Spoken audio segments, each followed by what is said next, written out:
kesadaran terhadap Undang-Undang Dasar Negara Republik Indonesia tahun 1945.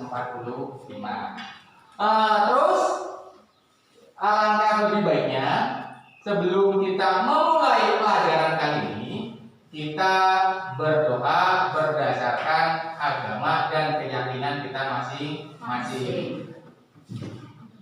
Mari kita berdoa terlebih dahulu. Berdoa mulai. Selesai? Oke? Lanjut ya.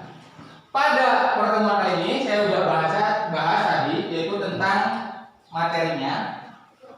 Yang selanjutnya, sebelum membahas ke materi tersebut, saya akan bacakan terlebih dahulu kompetensi intinya. Yang pertama, yaitu tentang menghargai dan menghayati ajaran agama yang dianutnya. Terus, yang kedua, menjunjung perilaku jujur, disiplin, tanggung jawab, peduli, santun, dan percaya diri dalam berinteraksi secara efektif dengan lingkungan sosial dan alam dalam jangkauan pergaulan dan keberadaannya. Yang ketiga, memahami penerapan pengetahuan berdasarkan rasa ingin tahu tentang ilmu pengetahuan, teknologi, seni, budaya terkait fenomena dan kejadian tanpa mata. Yang keempat, mengelola, menyaji, menalar dalam ranah konteks, ya, sesuai dengan yang dipelajari di sekolah dan sumber lain yang sama dalam sudut pandang teori. Ini kompetensi intinya. Terus kompetensi dasarnya, saya mengambil dua kompetensi dasar sesuai dengan materi di atas, bahwa saya ngambil yang pertama adalah dari dari 3.2. Di sini dibacakan oleh saya, pada kompetensi dasar 3.2 menelaah makna kedudukan dan fungsi Undang-Undang Dasar Negara Republik Indonesia tahun 1945 serta peraturan perundang-undangan lainnya dalam sistem hukum nasional. Terus yang kedua, saya ngambil kompetensi dari 4.2. Apa di sini? Nah, di sini dikandung maksud mempunyai pengertian, yaitu menyajikan hasil telaah tentang makna kedudukan fungsi Undang-Undang Dasar Negara Republik Indonesia tahun 1945 dalam penerapan kehidupan sehari-hari. Paham kira-kira? Oke, kalau paham. Nah, sebelum membahas ke materi, saya ingin sodorkan terlebih dahulu, ya, bacaan yang ada di depan ini. Tujuannya untuk apa? Tujuannya adalah untuk menganalisis bacaan ini, bacaan apa sih? Ada kaitan apa sih dengan nantinya yang akan kita bahas? Ya, saya kasih kesempatan pada kalian untuk membahas, ya, untuk mengaji tentang bacaan yang ada di depan kalian ini. Saya kasih waktu kalian untuk membaca kurang lebih waktunya 2 menit. Bisa? Nanti setelah kamu membaca 2 menit, kamu bisa menyimpulkan apa yang dikandung maksud di bacaan tersebut. Bisa kira-kira? Oke, kalau bisa, silakan saya kasih waktu 2 menit untuk membaca. Udah, oke, kalau udah, apa yang dimaksud dengan bacaan ini? Apa sih yang ditemukan dalam bacaan ini? Saya, Pak. Ya, oke, silakan. Main hakim sendiri. Apa? Main hakim sendiri. Main hakim sendiri, oke. Ada lagi? Siapa? Oke. Tidak taat terhadap hukum. Tidak taat terhadap hukum. Siapa lagi? Saya, Pak. Ya, oke. Ormasnya tidak takut hukum. Ormasnya tidak takut hukum. Ada lagi? Saya, Pak. Oke. Kasihan pada anak yang dikeroyoknya. Kasihan pada anak yang dikeroyoknya. Oke. Kita bisa menyimpulkan dari hasil pendapat kamu bahwa dalam hal ini, kasus ini berarti intinya mereka tidak taat terhadap hukum. Padahal negara kita adalah negara hukum.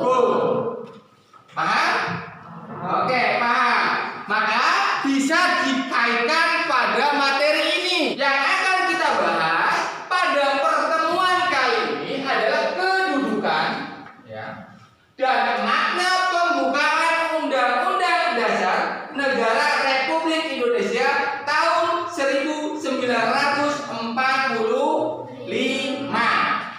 Nah, di sini ya, dalam poin ini akan membahas ya tentang Undang-Undang Dasar Negara Republik Indonesia tahun 1945 ya, yaitu bisa dijadikan sebagai hukum dasar ya, yang bisa dibedakan menjadi hukum dasar tertulis, hukum dasar tidak tertulis, sumber hukum, dan hukum tertinggi bagi peraturan perundang-undangan.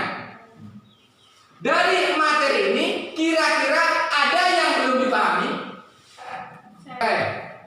Apa yang dimaksud hukum tertulis? Apa yang dimaksud dengan hukum tertulis? Ada yang bisa berpendapat? Saya Pak. Oke.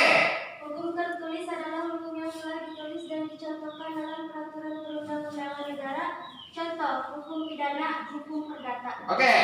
Betul pendapatnya teman kalian bahwa hukum tertulis adalah sebuah hukum pedoman yang di sana sudah dituliskan dalam suatu aturan undang-undang. Contohnya adalah hukum perdata dan hukum pidana. Paham? Oke, kalau paham. Ada yang bertanya lagi? Ayo Pak, apa yang dimaksud hukum tidak tertulis? Ya. Apa yang dimaksud dengan hukum tidak tertulis? Ada yang bisa jawab? Oke, Mbak, ayo. Hukum tidak tertulis adalah norma atau peraturan tidak tertulis yang telah dipakai oleh masyarakat dalam kehidupan sehari-hari. Oke.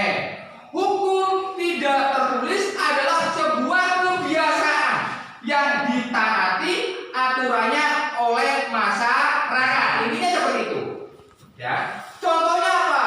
Ada istiadat. Kalau di daerah kita ada yang namanya ngasah, ya kan? Adanya mungkin sedekah bumi atau hajat bumi dan lain-lain. Itu termasuk kategori hukum tidak tertulis. Apa? Termasuk hukum tidak tertulis. Oke. Yaitu yang kedua yang akan kita bahas, yaitu hubungan antara Undang-Undang Dasar dengan proklamasi. Kapan proklamasi itu dilaksanakan? Ada yang tahu? 17 Agustus tahun 1945. Oke, semuanya paham ya bahwa tanggal 17 Agustus tahun 1945 negara kita dinyatakan atau menyatakan sebagai negara yang merdeka. Siapa waktu itu yang menyatakan merdeka?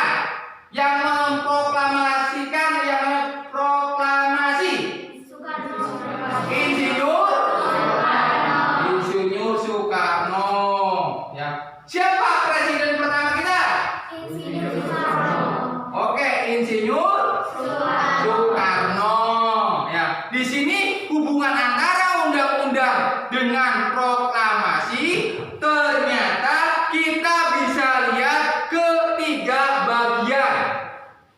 Yang pertama adanya batang tubuh Undang-Undang Dasar tahun 1945.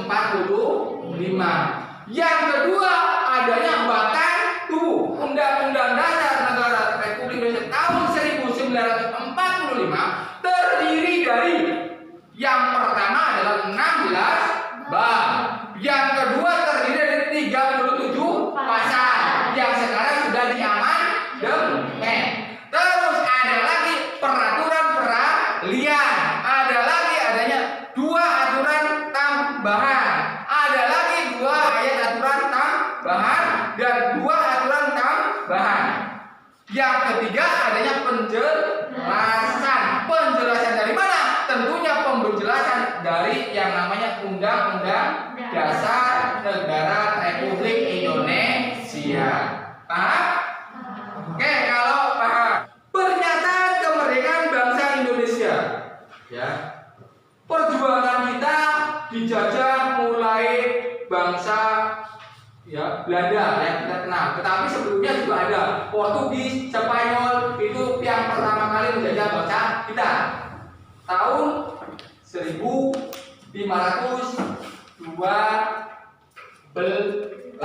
pertama kali Indonesia dijajah oleh Portugis dan Spanyol. Berlanjut, akhirnya dijajah juga oleh Belanda. Yang paling lama menjajah yang menjajah Indonesia adalah Belanda. Berapa tahun? 50. 50 tahun atau 3,5 abad. Ya, bangsa kita dijajah oleh bangsa Belanda kurang lebih 350 tahun. Nah, setelah merdeka, apa yang harus dilaksanakan? Di antaranya adalah satu, harus ada rakyat. Yang kedua, harus ada yang namanya pemerintahan. Yang ketiga, harus ada wilayah. Yang keempat, harus ada pengakuan dari negara lain. Nah, pada saat kita merdeka, negara kita baru memenuhi 4 unsur dari 4 unsur yang diinginkan. Apa?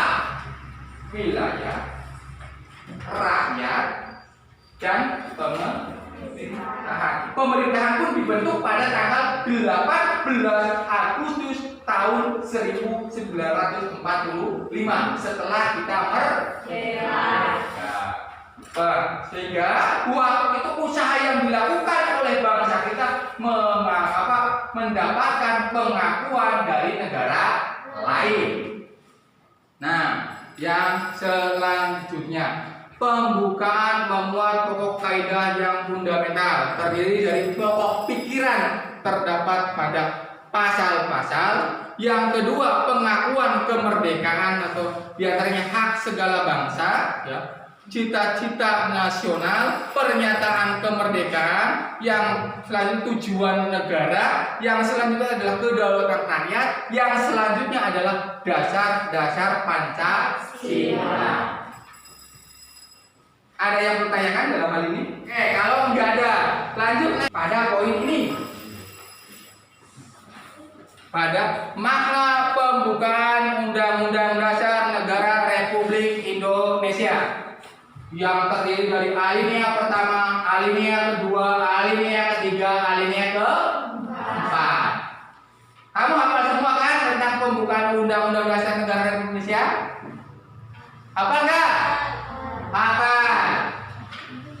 Oke, kalau hafal, ya Pak Guru paling tidak usah menjelaskan. Coba kita hari Senin biasanya dibacakan oleh petugas upacara. Setidak-tidaknya ada yang nyangkol di pikiran kita.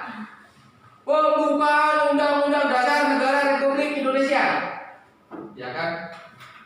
Bawahnya, bawah, bla bla bla sampai alinea keempat. Ada yang ditanyakan nggak dari penjelasan ini? Saya Pak. Ya. Apa makna dari alinea pertama? Apa makna dari alinea pertama? Ada yang bisa menjawab nggak? Saya Pak. Oke. Bahwa kemerdekaan adalah hak segala bangsa dan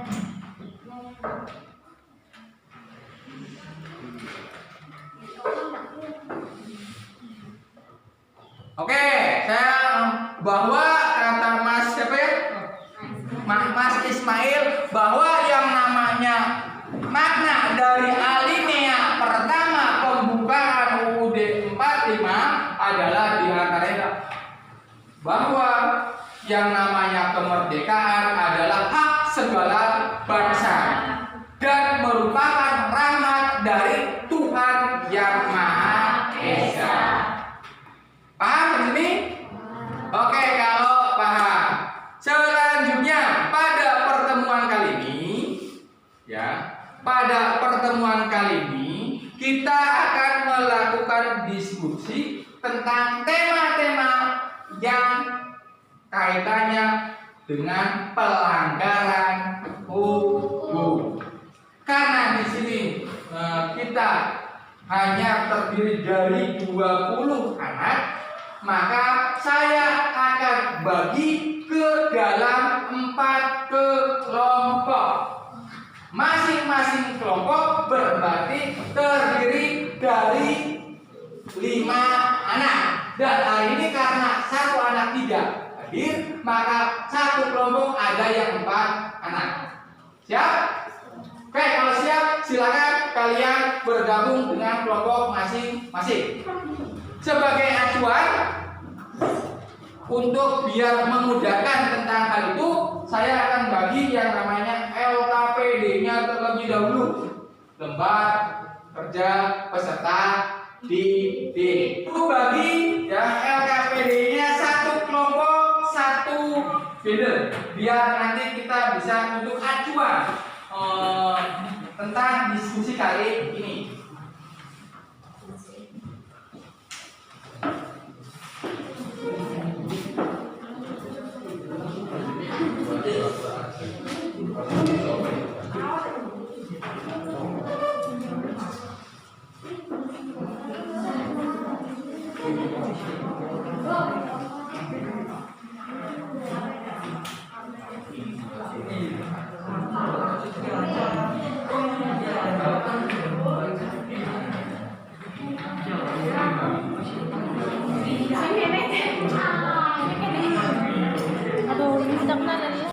Untuk mencari materi yang ada kaitannya dengan diskusi kali ini, berarti kalian silakan keluarkan HP-nya untuk mencari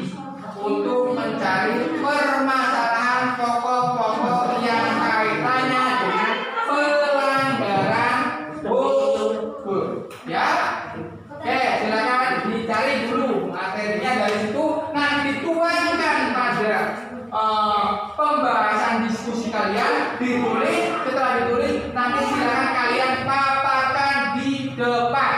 Siap? Siap? Oke, kalau siap, buka HP-nya.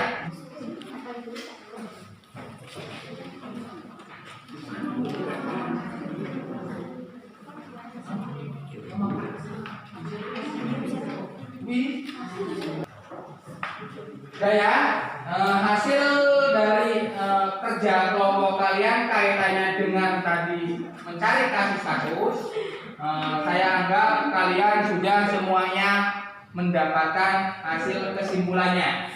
Oleh sebab itu, pada pertemuan kali ini juga saya minta pendapat dari kelompok 1, hasil temuan kasus itu seperti apa. Silakan yang akan memaparkan siapa. Bisa berdiri di tempat yang kalian duduki.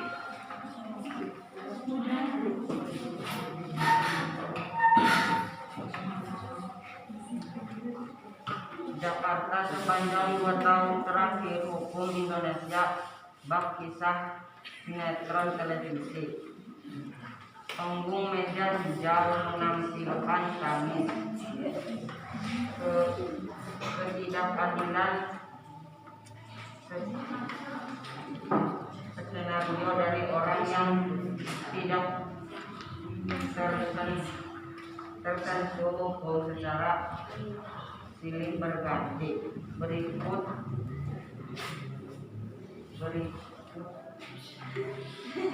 kasus yang mengguncang hukum Indonesia. 1. Kasus Nenek Minal. Pada tanggal 19 November 2009, Nenek Minal dihukum oleh PN Purwokerto selama 1 bulan, 15 hari penjara dengan masa percobaan 3 bulan. Dinyatakan bersalah karena memetik 3 buah kakao di perkebunan PT Rubun Sari, Banten. Aji Barang Banyumas. Selama persidangan dengan Aji Barang Banyumas, selama persidangan dengan agenda putusan berlangsung penuh keharuan. Bahkan ketua majelis hakim Muslim Bambang Rukmono terlihat menangis saat membaca kronis. 2. Kasus susu formula berbakteri. Kasus bermula pada 15 Februari 2008 ITB di website mereka tentang adanya susu yang tercampur bakteri itu Enterobacter saccharoi. Namun pemerintah tidak membuka nama merek susu tersebut. Oke, silakan duduk. Pada kelompok 1 di sini membahas tentang 2 kasus yang kaitannya pertama dengan kasus Nenek Mina. Ya, Mina. Kasus Nenek Mina. Kasus Nenek Mina ini yaitu sebuah kasus yang terjadi di Aji Barang yang betul-betul melanggar tentang tatanan hukum yang ada. Yang kedua yaitu membahas tentang kasus susu formula yang mengandung bakteri yang ternyata ini juga melanggar tentang tatanan hukum yang ada di Indonesia. Silakan yang kelompok 2 membahas tentang apa? Korupsi atau rauta atau bahasa Latin corruptio dari kata rusak menggoyangkan, memutar-balik, menyogok adalah tindakan pejabat publik baik politisi maupun pegawai negeri serta pihak lain yang terlibat dalam tindakan itu yang secara tidak wajar dan legal menyalahgunakan kepercayaan publik yang dikuasakan kepada mereka untuk mendapatkan keuntungan sepihak. Dari sudut pandang hukum, tindak pidana korupsi secara garis besar memenuhi unsur-unsur sebagai berikut: perbuatan melawan hukum, penyalahgunaan kewenangan, kesempatan korupsi dan memperkaya diri sendiri, orang lain atau korupsi dan merugikan keuangan negara atau perekonomian. Jenis tindak pidana korupsi diantaranya membeli atau menerima hadiah atau janji atau penyuapan, penggelapan dalam jabatan, pemerasan dalam jabatan, ikut serta dalam pengadaan atau bagi pegawai negeri penyelenggara negara, dan menerima gratifikasi atau bagi pegawai negeri atau penyelenggara negara. Dampak negatif korupsi juga berdampak pada demokrasi dan ekonomi. Kesimpulan, korupsi adalah suatu tindak pidana yang memperkaya diri secara langsung, merugikan negara atau perekonomian. Korupsi meliputi 2 aspek yang memperkaya diri dengan menggunakan kedudukannya dan aspek penggunaan uang negara untuk kepentingannya. Oke, terima kasih. Ya, kelompok kedua membahas diskusi kaitannya dengan pelanggaran hukum, yaitu membahas tentang korupsi. Yang ternyata korupsi ini udah mengakar di negara Indonesia, sehingga pelanggaran-pelanggaran seperti ini haruslah bisa dihilangkan dari bumi negara Indonesia. Oke, yang ketiga membahas tentang apa? Kelompok yang ketiga, silakan yang bisa memaparkan berdiri. Pasal 362 KUHP, barang siapa mengambil barang sesuatu yang seluruhnya atau sebagian kepunyaan orang lain yang dengan maksud untuk dimiliki secara melawan hukum, diancam karena pencurian dengan pidana penjara paling lama tahun atau pidana denda paling banyak Rp900. Pasal 363 KUHP. 1. Diancam dengan pidana penjara paling lama 7 tahun. 1. Pencurian ternak. 2. Pencurian pada waktu ada kebakaran, letusan banjir, gempa bumi atau gempa laut, gunung meletus, kapal karam, kapal terbang, kecelakaan kereta api, huru hara, pemberontakan atau bahaya perang. 3. Pencurian di waktu malam dalam sebuah rumah atau pekarangan tertutup yang ada rumahnya yang dilakukan oleh orang yang ada di situ tidak diketahui atau tidak dikehendaki oleh yang berhak. 4.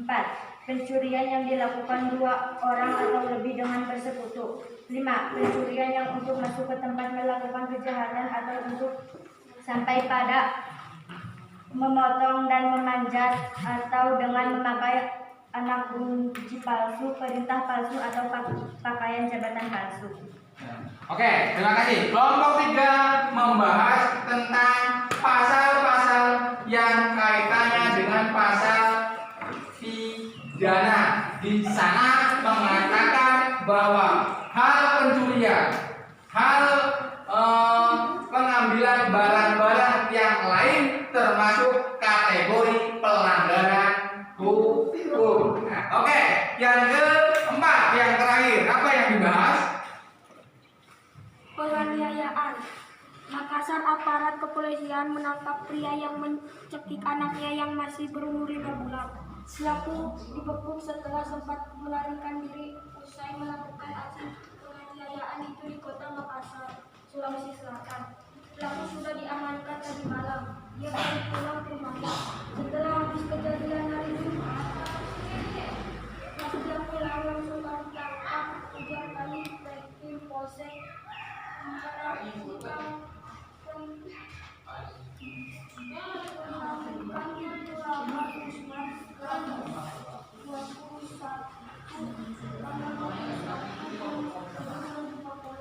Pelaku ditangkap setelah anggota polsek melakukan mendapatkan informasi terkait keberadaan pelaku. Pelaku diamankan di rumahnya di kawasan Satria Makassar.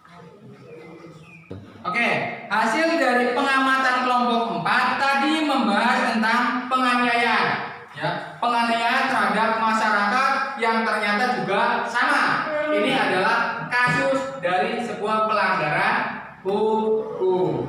Oke, dari hal ini nanti kita bisa simpulkan bahwa pembelajaran tadi kita bisa simpulkan yang pertama, Undang-Undang Dasar Negara Republik Indonesia tahun 1945 merupakan hukum dasar, yang artinya segala peraturan yang ada di negara Indonesia haruslah berlandaskan kepada Undang-Undang Dasar Negara Republik Indonesia tahun 1945.